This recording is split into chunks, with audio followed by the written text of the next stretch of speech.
Hi guys, ඔයාලා හැමෝටම සුබ දවසක්. ඔන්න ඉතින් මම අලුත් වීඩියෝ එකක් අරන් ආවා. මම අද වීඩියෝ එකේ කතා වෙන්නේ කොහොමද ඔයාලගේ මේ mouse cursor එක වෙනස් කරගන්නේ කියලා. ඒ කියන්නේ මේ ඔයාලගේ තියෙන ඔයාලට පේන ඔයාලගේ mouse cursor එක කොහොමද අපි අපිට අවශ්‍ය විදිහට customize කරගන්නේ කියලා. හරි එහෙනම් අපි වීඩියෝ එක ඇතුළට යමු.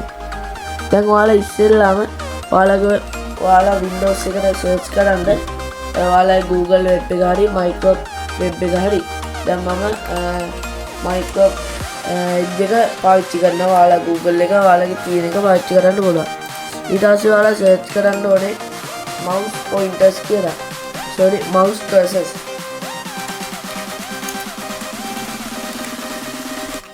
මෙන්න විදිහට සර්ච් කරන්න ඕනේ mouse cursors කියලා.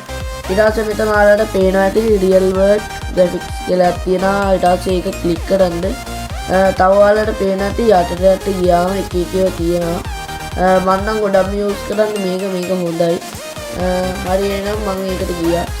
දැන් ඔයාලට පේනවා ඇති එක එක දාතිය mouse cursors. මෙතන ඔයාලට සර්ච් කරන්න පුළුවන් අවශ්‍ය දි mouse cursor එකක්. මම සර්ච් කරනවා RGB කියලා. එතකොට ඔයාලට පේනවා ඇති මෙතන ගොඩක් ඒවා එනවා. හරි යාළුවනේ මම එහෙනම් මෙතන කැමති එක ඩවුන්ලෝඩ් කරනවා. මට හිතෙනවා මේක හොඳයි කියලා. මම කැමති එක ඩවුන්ලෝඩ් කරනවා. ඊට පස්සේ මෙතන ඩවුන්ලෝඩ් ඔප්ෂන් එක දෙනවා. ඊට ඩවුන්ලෝඩ් එක ක්ලික් කරාට පස්සේ ඔයාලට පේනවා ඇති මෙතන ඩවුන්ලෝඩ් වුණා එක. ඊට පස්සේ ඔයාලට කරන්න තියෙන්නේ මේක ක්ලෝස් කරන්න පුළුවන්. ඊට පස්සේ ඔයාලට සර්ච් කරන්න ඕනේ Windows bar එකට ගිහිල්ලා mouse pointers කියලා.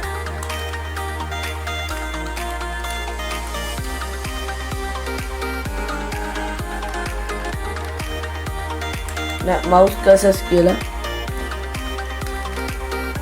ඔයාලට පේන ඇති මෙන්න මේක තමයි ටයිප් කරන්න ඕනේ. change the mouse pointer display or speed.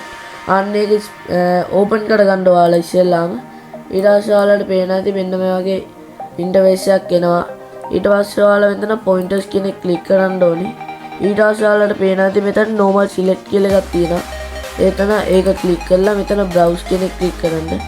ඊට පස්සේ ඔයාලට කලින් Microsoft page එකට ගිහිල්ලා කනෙක්ට් කරගත් ඩවුන්ලෝඩ් කරගත්ත එක ඒක අපි ඒක ක්ලික් කර ඕපන් කරගන්න ඕනේ. මම දැන් ඩවුන්ලෝඩ් කරගන්න යනවා. මෙතන මගේ තියෙනවා අර මම කලින් ඩවුන්ලෝඩ් කරපු එක.